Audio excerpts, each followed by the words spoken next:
And we're live. So I'm going to start by asking you, Mike, what's your name and how would you like to be identified?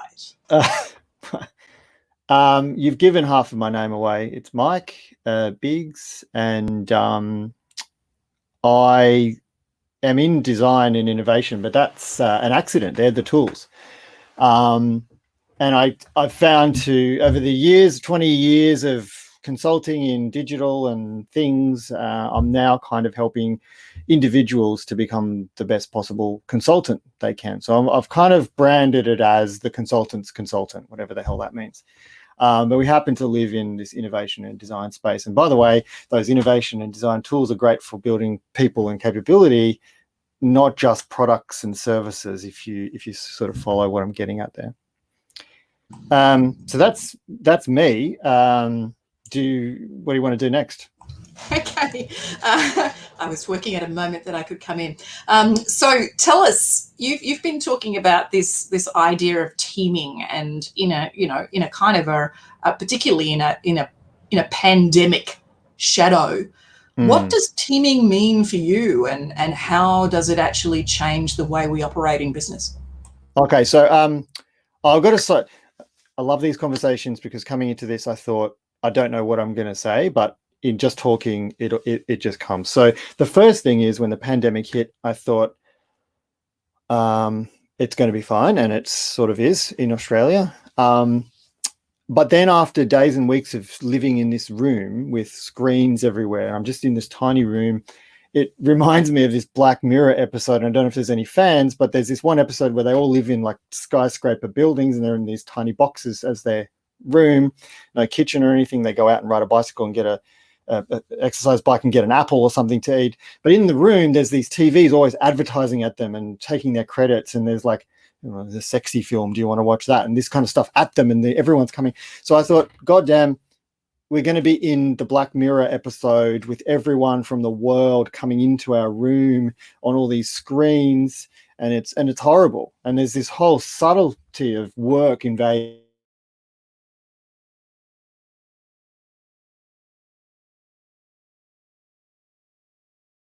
I may have lost you, Mike. I think you've dropped out of the signal.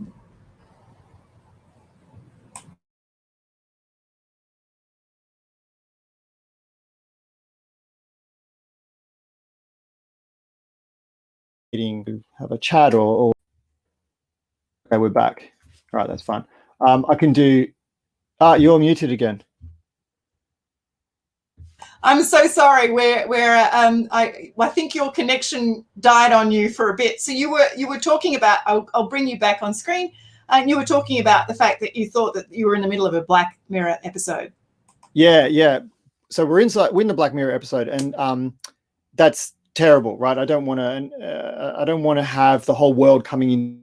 So where am I? Am I at work trying to do home things, or am I at home trying to do some work? And I think we all talk about it as though you're at home doing work, but really I think work is kind of invading the cultural norms of home, and then making home things really difficult and uncomfortable. If I think about another side story, you're going to need to edit some of this out because I will go on. So Seinfeld fans, there's the story of Jerry doesn't want to bump into Uncle Leo on the street because Uncle Leo wants to have a 20-minute chat. Even he even says, I could be a fireman on the way to a fire, but if I don't stop and have a chat, all hell's going to break loose in the family. Now, that's hilarious, but also when I think about the bonds that I want to maintain at home with my family and the people I care about, more than I care about work stuff, they're going to get the preference for me. I would preference the harmony with those individuals and what's important to me. Others might not. But what happens then is the work stuff kind of needs to shrink, get delayed, pushed off, and there's certain aspects of work that might not work anymore in this environment. So that's the way it goes for me. Others might go the other way and become a workaholic, and ignore family. But no one wants to talk about this, I'm sure, because you don't want to be the one who in an enterprise organization is the one saying, oh, by the way, I'm not really doing the work because I'd rather respect and love my family. Since we're in the same space, it's kind of awkward. So yeah, sorry. No one wants to have that open discussion. So that's the beginning. Okay, Black Mirror, I'm in the room, blah, blah, blah. So I worked on a bit of a project recently investigating into some of what are these remote or hybrid engagements look like. And we talked about sales actually quite a bit. And so building relationships, I mean, in the context of sales or not, is all about there's a bunch of implicit stuff that happens around conversations in the same space, watercooler chats and all this stuff. And so now that we're all looking through a window to each other and you have to book time, we're in Zooms back to back or Teams meetings back to back, everything's explicit. And so that's not quite how the world works. That's not how relationships work. It's not how people work. You can't book time to have a not a flirty engagement. I mean, obviously that's nice, and you can't do romance by booking it in that same way. So you can't. I think I've got chaos about to come flying in the room here because it's after school time. So let's see what happens there. I'll get them to say hi. But that's the nature of being at home, and I invite them. Absolutely. Yeah. I let them come in and say hi and all of that. Now it makes everyone who laughed at that guy, the BBC guy from years ago, when the kids came in. Yeah, and everyone was laughing at him, but really that's just family life. Anyway, so where was I? Okay, so the implicit thing has become a theme for me. We're forced to do everything through this explicit lens, but that's not how love works. That's not how human relationships work. That's not how the early part of sales works. When we're working with our clients, and I don't want to put a dirty sales lens on it, but when we're thinking about how do we have conversations to then work out how can we help this client or this person as an individual, whatever it might be, you're exploring. You don't know where they'll go. In fact, I don't know where this conversation was going to go or is going to go, but we're helping each other and we're enjoying it, and what comes out of it will be useful in some way. That's all very, very implicit in the way it unfolds, especially organization to organization. So we spent a little bit of time working out, well, digital, what is the job of digital? And for us, that became sort of suppressing and automating the mundane blockers and so forth, and digital to further humanize the experience, and to facilitate more of a human-to-human experience rather than to take away from it. The taking away was more things like billing and questions about maintenance and other things that would get in the way of good conversations. So it feels like that's a good theme in any of the digital products that we're creating or experiences that we're thinking about, which is digital to automate at the bottom, and then digital to humanize the experience on the top, the more important things. So that's where I ended up on that tangent. And that's been an interesting series of work in an enterprise. And we yet to roll out a few more solutions around that. That's fascinating. I love the idea that you're seeing this humanization, that technology becomes a humanizing element. And in a pandemic, it has, as you say, it has, if anything, amplified humanity. Well, I think it's amplified almost a conflict between how the home humanity works and work humanity works, and so we now need to be more explicit about how to design interactions so that they don't have to be explicit. It's almost like an irony to it, right? We need to think ahead and say, how do we make sure that humans can still be humans with each other? Everyone talks about human-centered design, but I think they're talking about HCI, human-computer interaction, most of the time. They're saying instead of favoring process and systems and technology and business, let's favor the person, but center at the person with tech and things around it. But there's a lot of design folk around who aren't very good at human-to-human design, right? And so we're talking now about using technology to facilitate human design, or communication, relationships, and whatever, and to facilitate the normal state, which is an implicit state, I think, rather than an explicit state. So that's really interesting there. Did you want to talk about the octopus hollow By VR all thing? If you want to means. wait for the end, that's a teaser. No, that's all right. We can edit this up in any way we want. Perhaps before we get to it, though, you were going to talk about teams and teaming. Yeah. So remote. Did you want to talk about how we actually create teams differently? Is that changing at all? Well, the thing about being more explicit in the design phase is true. We need to actually understand more about what's going to go right and wrong in a remote setting, and with if we're doing hybrid, I hate hybrid, actually. Just on that, if you're going to have a local physical group and a remote group, just make everyone go into a remote setting so that everyone's on an equal playing field. Often what happens is you've got the local room is the primary conversation, and then the remote people become second-class citizens, and that's not fun for anyone. So we have had sessions in my work where there are multiple people in the same office, but all on their own machine, because there's a bunch of other remote people, so that everyone's on sort of that equal playing field. But teaming, let's just broaden it out a little bit. When we say creating a team, and I won't do remote or any of that, I think about it through a lens of consulting, because what I said before, I'm a consultant guy. But it can be in a large organization where you're doing internal consulting or intrapreneurship, or just putting a software delivery team together. They're all kind of the same thing at different scale. And so for me, building those teams is actually, there are 3 risks in putting those things together: how we would pair individuals or group individuals, or how would we maybe pair a vendor or a consulting firm or someone that's helping with an organization. And so that's the main lens that I think about this, but it applies to all. So the 3 risks, if you don't mind my jumping into the risks, are: do we, the 2 entities or 2 individuals or multiple people, want to journey together? Do we want to go on this journey together? That's the first and primary risk. And by the way, let's get to the second and third in a minute, but salespeople and delivery folk always want to start with risk number 3. It's the third, it's the least important.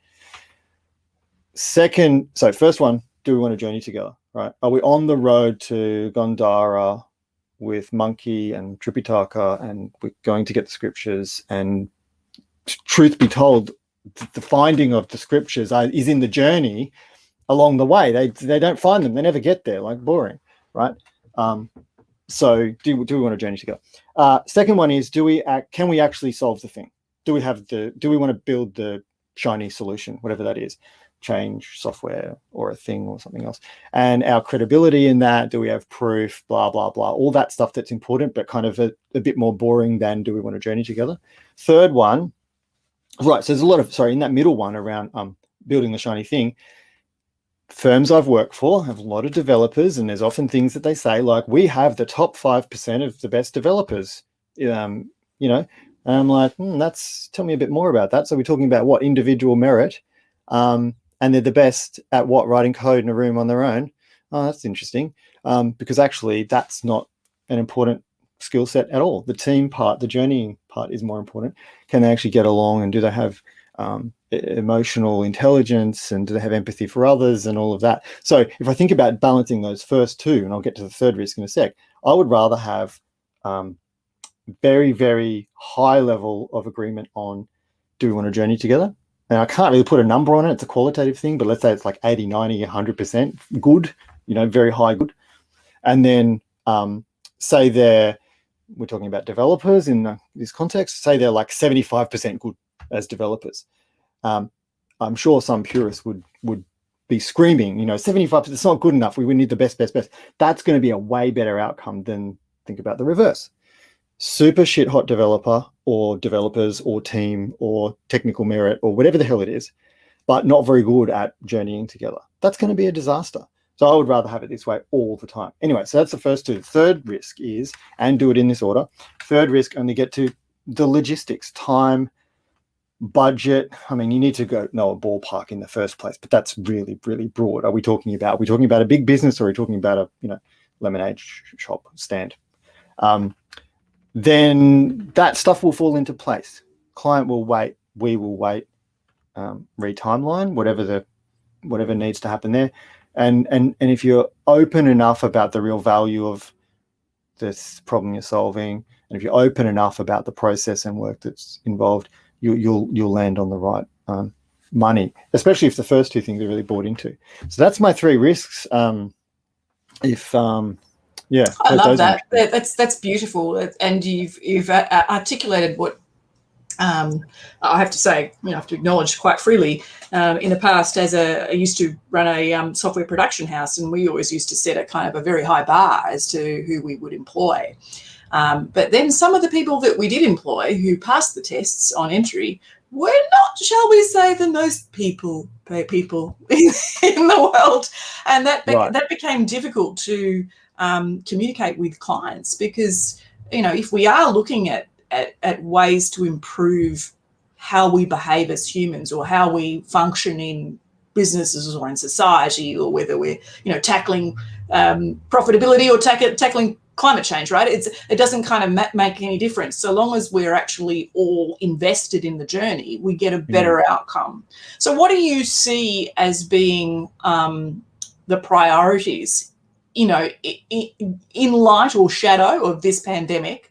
What do you see that organizations should be doing to create that, that journey together? Is there anything is there any special source to the journey itself?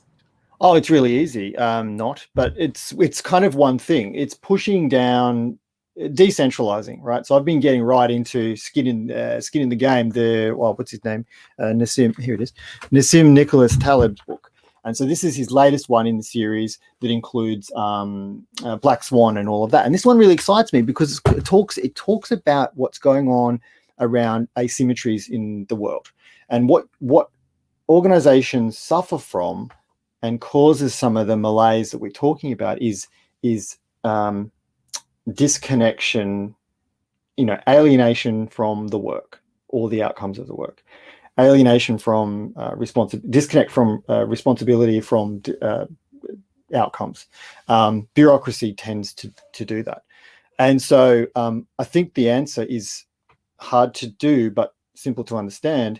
If we can decentralize the work and allow people the opportunity to fail and succeed by owning the ability to solve problems and being attached to the outcomes, they'll flourish in that environment, I think. And I've seen pockets of that being successful, and where the reverse is true, there's kind of a soul-destroying aspect to it, which sounds touchy-feely, but really it's that because we're stretched too much, there's an outcome over here that I don't really affect, but actually I'm kind of being told I'm responsible for that thing, but I can't affect it. I'm part of this machine that I'm within, but I can't actually touch the things and affect them. So agile is often implemented poorly, I would say. And then you end up with some of these centralized decision making, like a quarterly planning sessions, where agile then trickles out off that. It's not really agile at all. What they ought to be doing is distributing out resource and decision making to as far as possible, so that those pairings can occur as close to the front line as possible. And that's kind of a motherhood textbook answer, but I feel like if you're attacking that problem from any angle, you'll have some success. Very nice. All right, let's get on to this Octopus-Tentacles VR thing. Right. Tell me about where that fits in with all of your other previous conversations. Yeah. So I'm right into sense making. Oh, here, I'll just do another book flash. Oh, where's it gone? Here we go. My favorite of the many textbooks that I sit reading, Sense Making of the Organization. And by organization, it means organized things, not necessarily an enterprise, but they're kind of the same thing. in all of that, and then applying it to the context, taking all of the sense making stuff, which is about, okay, there are things that I know, and I can only see in the world the things that I already know, right? So let's not go back and do Heidegger. We don't have time, right? Around the Dasein and all of this sort of stuff. But the philosophical will derail any conversation. So, and I'm a champion at that. And people switch off. So I'll get away from it quickly. But the idea is we can only see in the world things that we already have experienced or understand, right? It's like a kaleidoscope, rose-tinted glasses, that thing. And then things in the world that are coming toward us, we need to explicitly make an effort to sense and interpret them. They won't just be common sense, just kind of doesn't happen. So with that concept in mind, then moving to the explicit implicit concept. And then when we go a bit further and say, well, we're a consulting firm, and by the way, we're all stuck in a Black Mirror box, and we can't go and just casually talk to people. What's going to happen to our sales pipeline? So we're like, oh my God, my sales pipeline is going to be so bad, because the front half, we don't know how they're all going to turn out, but some of them turn into a thing. And then we have to start here at the explicit part. Do you want to buy some stuff? Do you want a statement of work? Blah, blah, blah. But it's all over here. So then I'm saying, okay, what if we're working with, okay, so we'll get to the Octopus-Tentacles thing, because what I think is happening when a consultant or an expert with lots of maybe domain knowledge or generalist wisdom in the solution space, we'll call it, but let's not be too fundamental about that name, bumps up against to a client side person who has a lot of the same wisdoms or deep expertise around their problem. It's like the sense-making piece coming together. So all the things that we could know and all the things that we're trying to sense in the world are coming together. That's the octopus tentacles, right? So we want to get all the tentacles together. So there's a few stupid analogies coming together, and it doesn't make sense, but it sounds really amazing. So octopus tentacles coming together. Then we're remote. So I'm saying, okay, how do we create a digital thing that allows all of my rich textured sense of solutions, technical things, process, and blah, blah, blah, to bump up against the client's idea of problems, which they deeply understand, but probably can't articulate very well. So how do I get an electronic thing through tentacles to connect those and bang them up against each other? And so then it starts to me sound like the sex scene with Sandra Bullock in Demolition Man. So I'm like, oh, well, no, it's VR octopus intercourse, but that's getting a bit weird. But from that comes the synthesizing of, okay, here's an interesting problem solution fit. Here's an interesting framing. Here's an interesting new context from the bringing together of those two. And we haven't quite solved it, but the moral of the story is that needs to be in a digital setting that's explicitly planned, but experienced implicitly. Oh my God, I'm sitting here applauding in the background. I've had myself on mute because I've been laughing and applauding at the same time. This is marvelous. So, okay, so if you have this kind of this engagement, shall I say, putting it in slightly more engagement, putting it in slightly more sort of non-crude terms. Yes, well, putting it in terms that make fewer people uncomfortable. Do we risk, as in business and in society, actually losing that capacity to have these kinds of encounters? Yeah, it's going totally, and this is why people are busting to get back to the office. But they also don't want the boss saying, you all have to come back, right? I think we know that not only a satisfying feeling, but genuinely productive conversations, interactions, new knowledge is created when these things bang up against each other. We genuinely and deeply know that is the case, and that's why we want to spend time together. But Zoom and other things just isn't doing it, because we're down to, I don't know what the percentages are. I'm going to throw it out there. I'm not a cognitive scientist, but we're probably down to, I'm guessing, 10% of the information exchange I don't know, it could be 30, 50, I don't know, but a lot less than in person. You can feel the other person, you know, the intersubjectivity of a room. There's an example in this other book, which I'll quote, and I quote, no, it's not there. It doesn't matter. Sensemaking by a guy, I don't know, I'll put it in the credits, whatever. He talks about this 4 types of knowledge, you know, objective knowledge, subjective knowledge, I think something else. And the interesting one for me is intersubjective knowledge. And that's when you walk into a room and you can feel something's off with everyone, right? But there's no specific thing that you'd point to or no specific sequence. You just, there's that you can cut the air with a knife is a saying because it's real, but ask any of these really analytical, rational minded folk to agree that that's real and quantify it, they'll say no, it's not. It's a figure of speech, but it is definitely a real experience as well. So that's where knowledge is happening, I think, and we sort of deeply know that, and that's why we want to be together. But it's not about the organization telling you.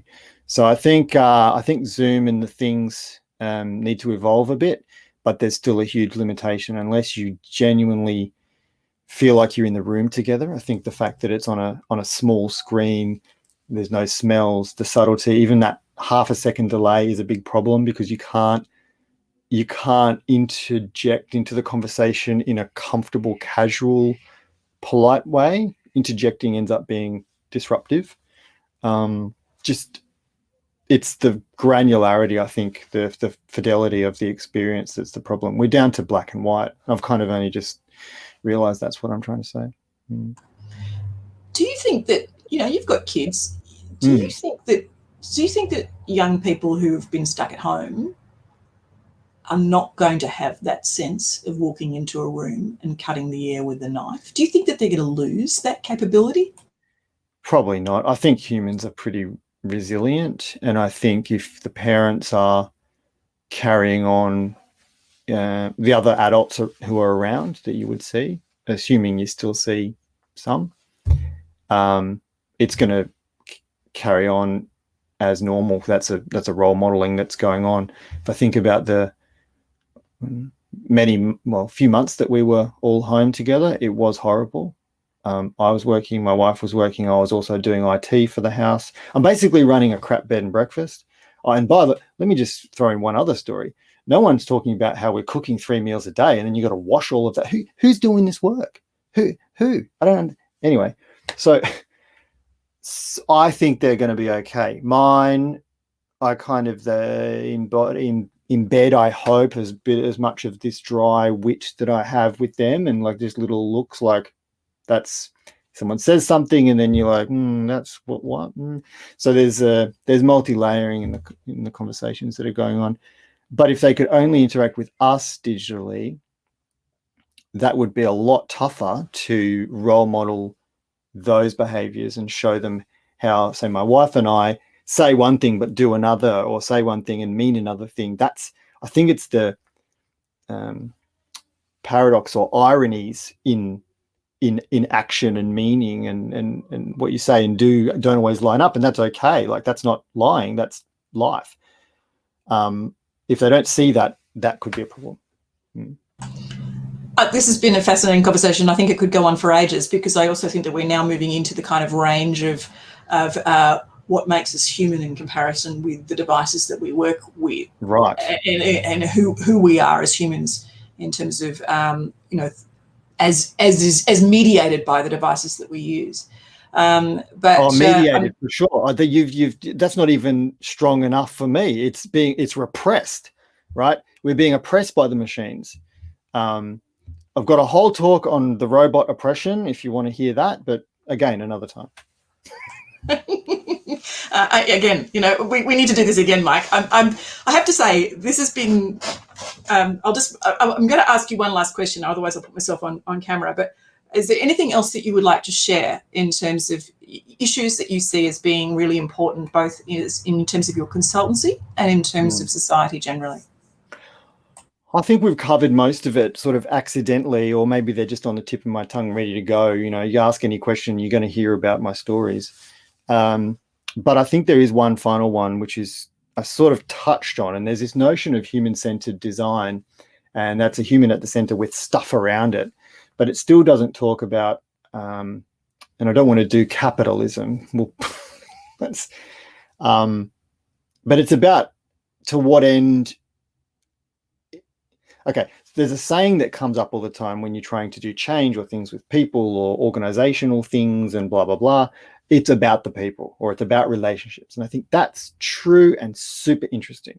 But let's just go under the covers for a second and ask the question, when you say that, what do you mean? Whoever has said that.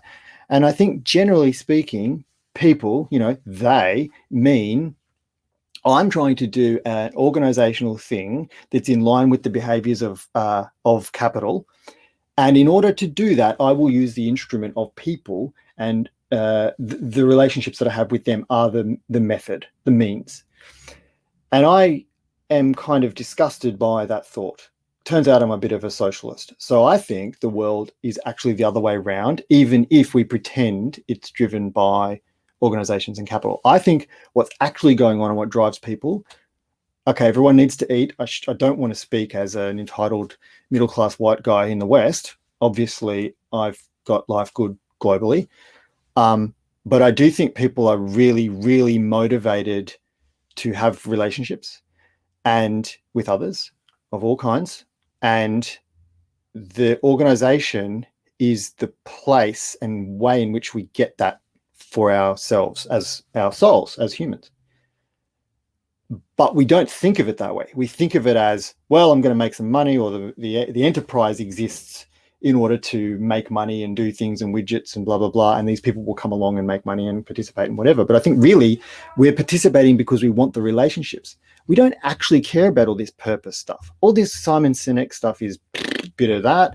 And all this, you know, money thing, there's a minimum, you know, you need to be able to eat. But beyond that, okay, it's a bit, I think it's about the relationships. And I'd like to flip the conversation and say that really the goal is human relationships.